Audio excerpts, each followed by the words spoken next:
Bonjour à tous, c'est mercredi et on prend grand plaisir à vous retrouver tous ensemble pour ce mercredi. Alors il y a eu beaucoup de questions, enfin beaucoup. Bon, allez, va te promener.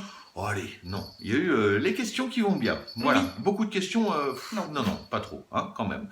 Et quelques compliments aussi. Merci à tous, merci. Alors, Esclavina, Oui. j'ai tout noté dans mon petit carnet parce qu'il faut quand même s'en rappeler. Zuxis.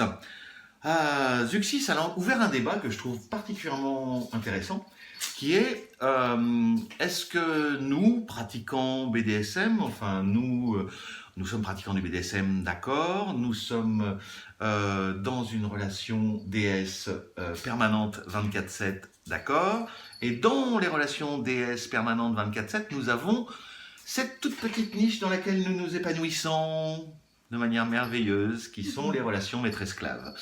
Et alors, Zuxis dit, enfin en affirmant plutôt que nous serions des gens plus heureux et que peut-être nous serions même des privilégiés des relations humaines et des relations de couple.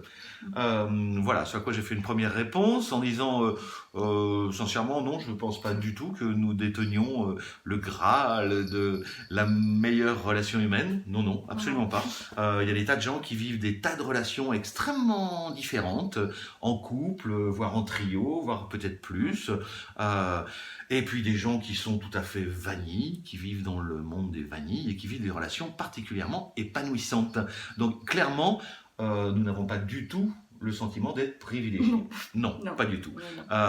Nous détenons notre mode de communication, de relation, qui nous permet effectivement d'être heureux, en paix, épanouis, l'un avec l'autre, dans le monde. À la limite, je suis privilégiée par rapport aux esclaves et soumises sans collier, quoi.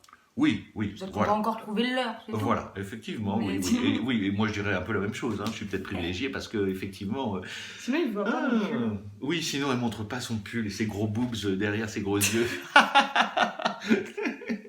Non, mais c'est vrai, c'est un bonheur.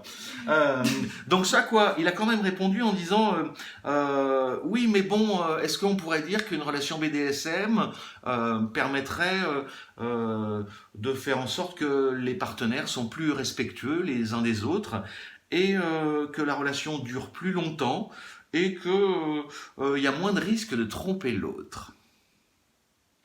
Qu'est-ce que t'en dis, ma belle esclave?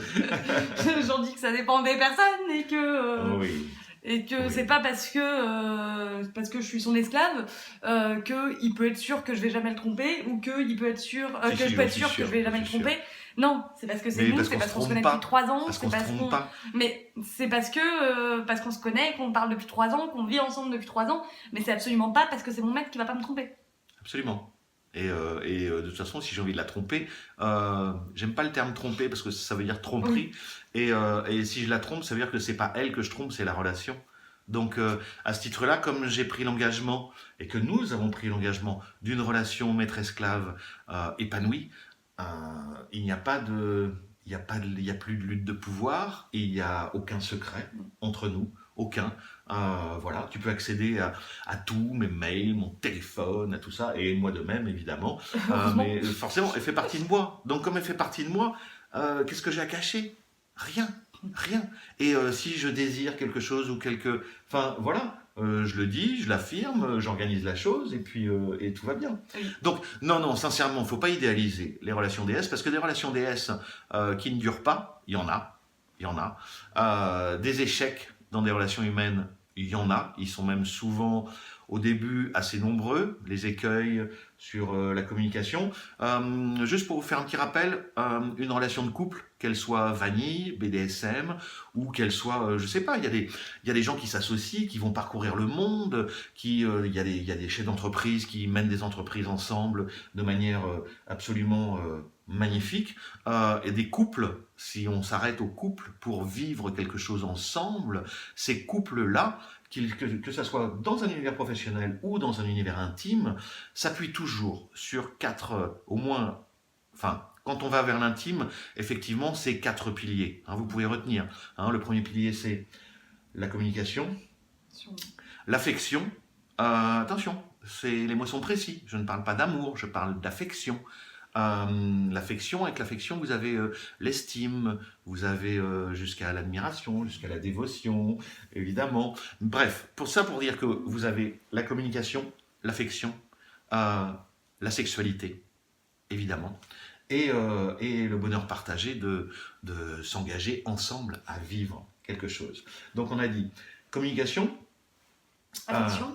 communication, affection, sexualité et intimité. Voilà. Pour les couples qui vivent de l'intime, hein, évidemment, enfin, il y a des couples qui peuvent faire des tas de choses ensemble, des loisirs, du métier, etc. Ils auront quand même un niveau d'intimité à partager au niveau du ressenti de ce qu'ils font ensemble. Mais quand on partage son ressenti, on est déjà dans le territoire de la communication. Donc non, n'idéalisez pas, et alors sincèrement, je nous en voudrais de vous faire croire qu'il suffit d'être en relation maître-esclave pour que, voilà, les oiseaux chantent, tout va bien, etc. etc.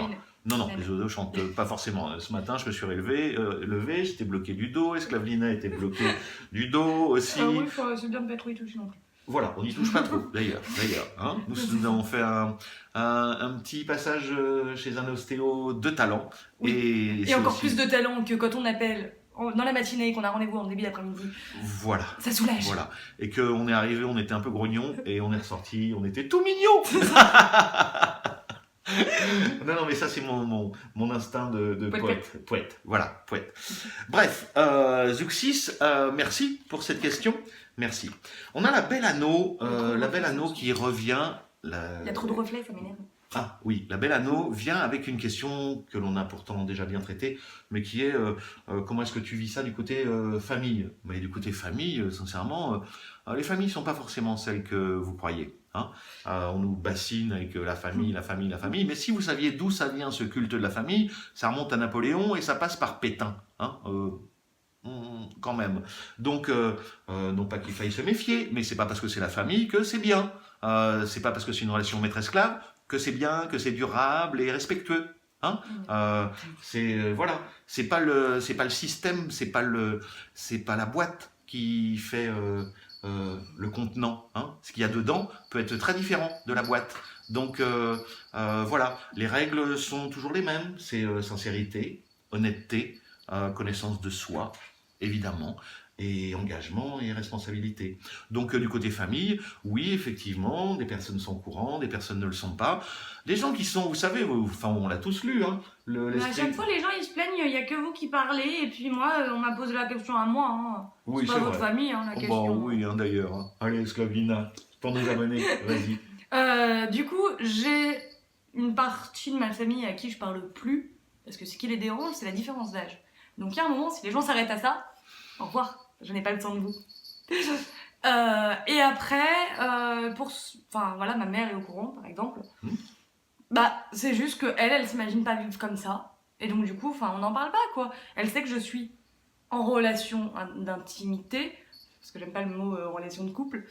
Mais après, je vais pas lui dire, maman, samedi je vais dans une soirée, tu savais comment je vais me faire fouetter, ça va être d'enfer. Non. Et déjà, même si elle le sait, quand je suis allée à la piscine plusieurs fois avec elle et que j'avais des marques, je mettais un maillot de bain une pièce, pas un maillot de bain 2 pièces. Mon but, c'est pas de la choquer. C'est ma vie, c'est mon plaisir. Sa vie, je lui l'associe. Et notre but, c'est absolument pas de provoquer qui que ce soit. Non. Mais justement, d'aller vers des relations apaisées où chacun est capable de connaître et partager le plaisir de l'autre. Enfin, c'est ça, sincèrement. On dit un véritable ami, c'est celui qui se réjouit pour les belles choses que vous vivez. Si dans votre famille, vous avez des gens qui ne sont pas capables de se réjouir de votre bonheur, quel qu'il soit, prenez vos distances. Hein, ouais. Prenez vos distances, parce que c'est lourd. Hein. À la longue, c'est lourd. Mais voilà. Il y a des personnes dans ma famille à qui je n'adresse plus la parole et à mon avis, c'est définitif. Voilà, mais bon, quand on est toujours là à dire du négatif, à juger les autres, à leur interdire des trucs, à les juger, sincèrement, non. C'est ça, et c'est pas parce que c'est mon père, ma mère, ma tante, ma grand-mère, j'en sais rien, que je suis obligée de lui parler et de la subir jusqu'à la fin de mes jours. Voilà, c'est clairement. Hein, faut pas non plus idéaliser la famille, non plus. Hein. Vous savez, on dit on choisit pas sa famille, mais on choisit ses amis. Par contre, voilà. Donc on a des liens du sang, mais plus de liens du tout. En fait. Voilà, mais néanmoins, c'est pas non plus la garantie d'un lien de qualité, va-t-on dire. La seule garantie que nous ayons, c'est d'être dans le présent et de savoir que l'on est capable de se réjouir les uns des autres, du bonheur des uns des autres. Jessica Thévenin, qui n'est pas du BDSM, mais qui est très, très intéressée par nos vidéos. Oui, elle est tombée là par hasard, je suppose. Elle nous demande, est-ce que nous avons des rapports intimes hors BDSM qui seraient plus simples que le BDSM? Cette question me fait toujours rire, parce que, quoi qu'il arrive, je suis son esclave, c'est le maître. Ça pourra jamais changer. Et c'est simple. Mais par contre, oui, quand on joue à des jeux de société ensemble, ça m'empêche pas de le tacler. Évidemment. Et ça ne nous empêche pas de rigoler, ça ne nous empêche pas de pouvoir, comme c'est déjà arrivé, se prendre des cuites ensemble, de pouvoir... raconter des bêtises, faire les fous avec les enfants... de l'enterrer dans le sable, Voilà, ou de me poser du rouge à lèvres, comme vous l'avez vu dans une vidéo, simplement en m'embrassant sur la bouche, voilà. Non, mais attendez... ça a mieux marché que le coup où le maître a voulu mettre des bougies. Vous savez, quand ça coulait pas. Oui. C'était il y a un an déjà. Oui. Noël dernier. Ouais, Noël va revenir, et les bougies aussi. Mais ce coup-ci, je me ferai pas avoir, hein. Je vérifierai qu'elle coule. Non, mais c'est bon, vous avez déjà fait pendant 3 ans. On a déjà fait, voilà. On en fera d'autres, on verra. Non, il y a la simplicité, je dirais, c'est simple et c'est d'autant plus simple. Hors BDSM ou dans le BDSM, nous on vit tout le temps en DS, de toute façon maître esclave, tout le temps. Cette simplicité, elle est là. C'est une simplicité dans laquelle, en communication, tout est transparent, on se dit tout, on partage tout, on se dit tout, et il n'y a aucune lutte de pouvoir. Aucune. Donc aucune lutte de pouvoir là où, vous savez, le petit moi à l'intérieur de soi, chacun a un petit moi qui est là en disant « Ah oui, mais si elle me quitte, ah oui, mais si il fait pas ça, ah oui, mais ceci, cela ». Vous savez, cette petite voix que quelquefois les gens ont, qui peut engendrer du calcul, de la manipulation, des agendas cachés, des choses comme ça. Nous, on n'a pas ça. Il n'y a pas de lutte de pouvoir. Ou de la souffrance, parce que bon... Ou de la souffrance, évidemment. Au début, il y a des fois où c'est arrivé. Au début, vous aviez des problèmes de communication, vous étiez énervé pour un truc, je vous demandais qu'est-ce qu'il y a, rien. Et moi, mon ego, c'était mais qu'est-ce que j'ai fait? Alors que c'est juste parce que son PC il a bugué. Enfin, son Mac en l'occurrence. Voilà. Et en en parlant, en se disant effectivement, ok, je reconnais que j'ai pas été bon sur ce coup-là, je reconnais que je dois faire les efforts pour pouvoir être beaucoup plus ouvert dans le présent et surtout être encore plus en accord avec mes émotions et mes ressentis. Et en étant en accord avec mon ressenti, je peux dire ce que je ressens. Et là, nous pouvons effectivement progresser. On a fait quand même pas mal de progrès, c'est vrai. Maintenant, quand vous êtes en colère, je sais pourquoi. Voilà, et ça dure jamais plus de 3 minutes. Jamais. D'ailleurs, ça dure même moins longtemps. Même, voilà. En même temps, je sais y faire. C'est bon? Vous avez fini de râler? Oui. Et à chaque fois, ça le fait rire. Oui, voilà. Donc, elle me fait un sourire et je me dis, mais voilà, ça y est, ok, je lâche prise. C'est sûr que le monde, il va s'arrêter de tourner. Vous avez raison de nous mettre en colère comme ça. À chaque fois, j'ai la petite phrase qu'il faut. Oui. Mais voilà, retenez, colère, jamais plus de 3 minutes. Si ça y est plus de 3 minutes, c'est louche. Toi, tu as eu un message Instagram. Oui. Alors, j'ai eu un message Instagram d'une fille qui m'avait posé déjà quelques questions au départ sur sa relation DS. Et il se trouve qu'aujourd'hui, elle me dit, mais là, je me rends compte que finalement, il me manipule, quoi. Il fait exprès de me rendre jalouse, il me donne quasiment plus de nouvelles, voilà. Du coup, est-ce que c'est vraiment bien cette relation DS, quoi? Est-ce que, d'un côté, il faut que je m'en débarrasse, mais de l'autre côté, qu'est-ce que c'est vraiment une relation DS? Est-ce que... Oui, elle est allée vers ok, je vais m'en débarrasser, j'ai compris que lui il m'exploitait, etc., et que je pourrais rien faire avec lui, mais est-ce que c'est vraiment ça les relations DS? Alors là, elle fait quand même une généralité. Non, elle me dit, est-ce que c'est vraiment ça ma relation DS? Ah, je l'ai pas interprété comme ça. Non, mais elle l'a écrit comme ça. Oui, elle l'a écrit comme ça. Donc c'est là que c'est un petit peu... Donc, non, clairement, c'est pas une relation BDSM saine. Voilà. Donc c'est pas une relation tout court. Si c'est pas ça, c'est pas une relation. Oui. Et après, des relations BDSM sans manipulation, sans mensonge, il y en a plein. C'est des relations saines, il y en a autant que des relations toxiques. Et qui ne sont pas forcément pas forcément des relations BDSM. Parce voilà. Il y a des relations saines, il y a des relations toxiques, et ça, il n'y a pas besoin d'être du BDSM, et il n'y a même pas besoin que ce soit des relations de couple. Au travail aussi, il y a des relations saines et des relations toxiques. Absolument. Souvenez-vous de la boîte. C'est la boîte relation DS, relation maître-esclave, et c'est pas ce qu'il y a d'écrit dessus qui compte, c'est ce qu'il y a dedans. Et ce qu'il y a dedans, c'est chacune des personnes impliquées qui fait effectivement et qui contribue au bonheur et à l'harmonie.